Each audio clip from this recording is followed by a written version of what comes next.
I'm David Curtis. I've been an eye doctor and optometrist in North Carolina for the past 39 years. In the early 1990s, I really felt the call to go on mission to do eye clinics in third world countries, and I resisted it for several years. Finally, in 1999, I went with Tom Cox Ministry to India and came back really blown away by what an incredible need there is for eye care in third world countries and what a great evangelism tool eye care is. And obviously I'm prejudiced, but in my opinion, eye care has some significant advantages over a medical clinic. The first advantage is there's very little risk of doing any damage. When you're passing out strong medications to patients, you really don't know if there's any allergy issues to deal with or not. So I think it's a lot safer from a medical perspective. Second advantage is you get instant gratification. In a medical clinic, if someone comes in sick, you can give them medication and hopefully they'll feel better in a few days. With a vision clinic, 1 minute the patient cannot see, the next minute they can. So you get a much more dramatic impact. It makes the patient much more responsive to the gospel. When I went on my first mission trip, I thought that, I've been an eye doctor for 30 years, this wouldn't be any problem. Well, it turned out to be a huge problem because I didn't have any of the instruments I was used to dealing with. We were out in the village with no electricity, and so things did not go very well at all on that first trip. So I started trying to come up with a system that would work out under a tree in a village with no electricity, and came up with a refraction kit that I use. It's pretty accurate and pretty fast, and works pretty well. It's just a very simplified version of the phoropter, which is the instrument your doctor uses in an eye clinic in the United States. And I decided to name my seminar Eye Doc in a Box. And a friend told me that was really a great name for the seminar, because that was what I'd be when I died. I said, well, that's true, but I hadn't quite thought about it like that. So I started teaching seminars about 5 years ago, and I have now trained about 700 laymen to do eye clinics, and I know of about 300,000 patients that they have treated. So numbers are starting to grow a little bit. I started going on a lot more medical mission trips and was about to get into financial trouble because I was gone so much. So I came up with a 10-year plan, and in 2001 I opened a second office in a nearby town and ran both of them for 2 years. In 2003 hired another optometrist. In 2005 made him a partner. In 2007 hired a third optometrist, and in 2009 just sold out to them and went to work for them. And that freed me up to go on a lot more mission trips. So I started going on about 5 trips a year. So we're in Peru right now, in Trujillo, Peru, as this is being recorded. And this is my 56th trip. So I try to take about 2,000 pairs of used eyeglasses on a trip and treat about 1,000 patients. So we've got about, I just checked, I have about 1,900 pairs of glasses now, and I hope to see 1,000 patients on this trip.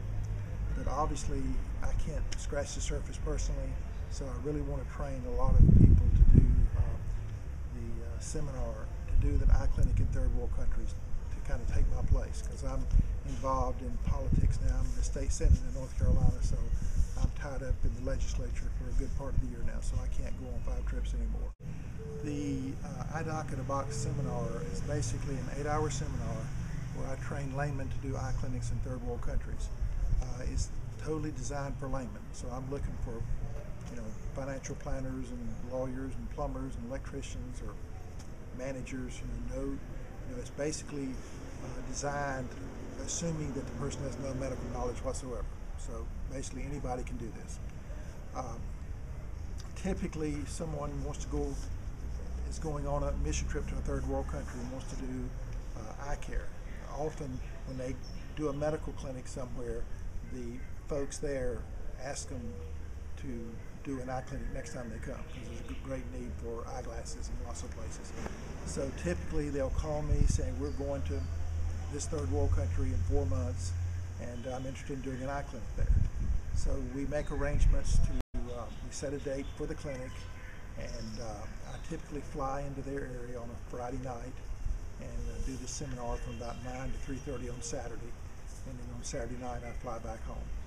I ask the folks to let other churches in the area know about the seminar, and get as many people as possible, pay for my airfare, and provide me a place to stay on Friday night. The cost of the seminar is $75, and with that you get a manual, and the seminar basically consists of going through that manual. So I ask the student to take notes in the manual and use it as a reference guide. Take it with them to go on the mission trip.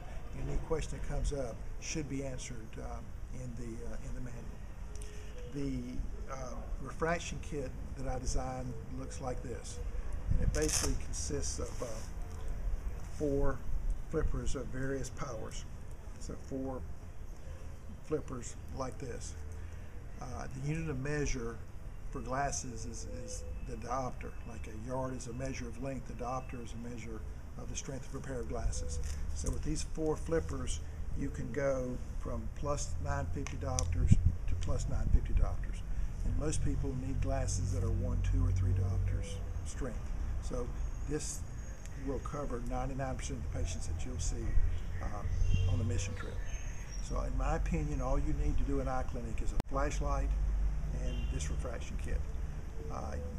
You can only do so much out with no instruments out in a village. So I don't check eye pressure, because if I find high pressure, I can't treat it. I don't look in the back of the eye, because if I find a problem in the back of the eye, I can't treat it. So all I worry about is what I can see with the flashlight, which is probably the anterior third of the eye, and then trying to see if I can help them see better with glasses. So that's all I really do, and that's why a layman can do this, because you don't need to worry about using an ophthalmoscope to look in the back of the eye. You don't need to worry about checking pressure. All you do is just look at the eye with a flashlight, mainly checking for acute infections and cataracts, and then do the refraction to determine what prescription the patient needs.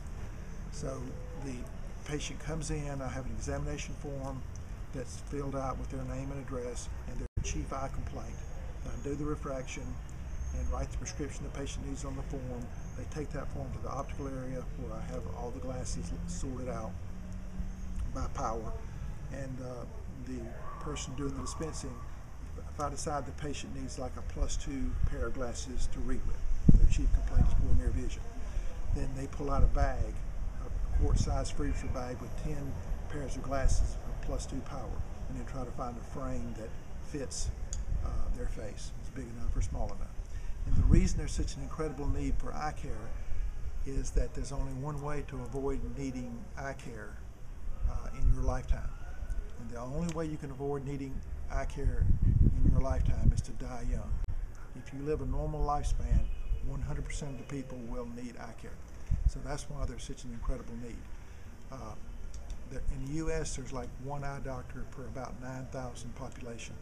In some countries in Africa, there's 1 eye doctor per 100,000 population. And all those doctors are concentrated in the big cities. So outside the big cities, there's virtually no eye care given. So the need is just absolutely incredible. There's tens of millions of people that have no functional vision now that just need a pair of glasses. They don't need retina surgery or some really sophisticated, difficult procedure. They just need a pair of glasses. I could tell you lots and lots of stories about experiences I've had. I was at Ushindi Baptist Church in Mombasa, Kenya, and this man walked in and sat down and just started weeping, tears just rolling off his face. And we asked him what was wrong, and he said, I've got a wife and 2 children, and they're starving to death.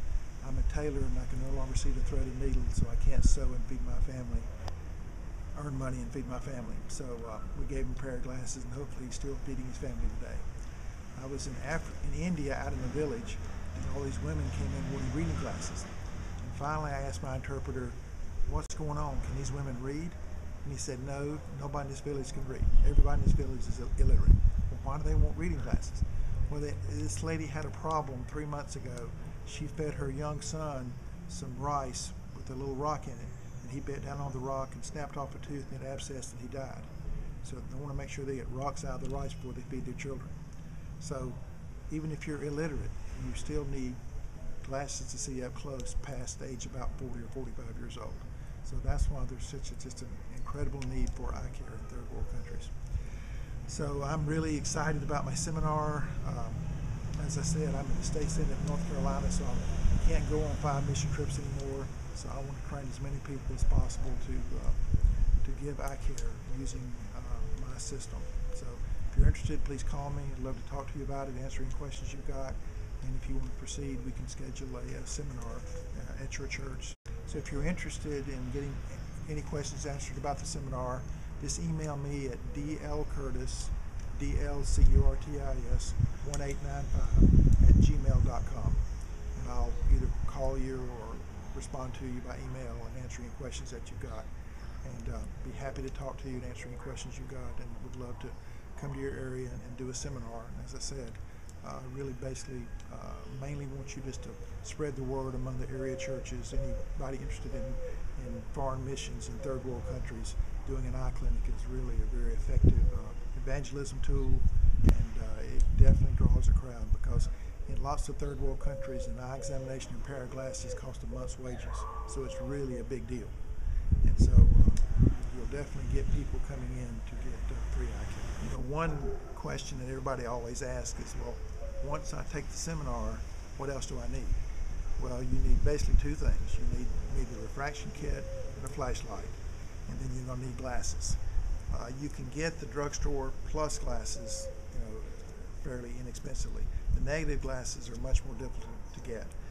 Mainly what I use are used prescription glasses.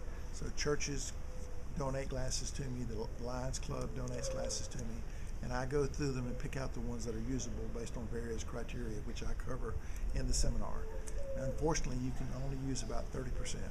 So if you have 100 pair of glasses, you'll have to reject about 70 of them for various reasons, which I'll talk about in the seminar. So the yield, unfortunately, is not very high. But I do supply glasses to my students. So if they take the seminar, decide to go on a trip, I can supply you with glasses and the refraction kit. So I can supply you with everything you need to actually do the seminar.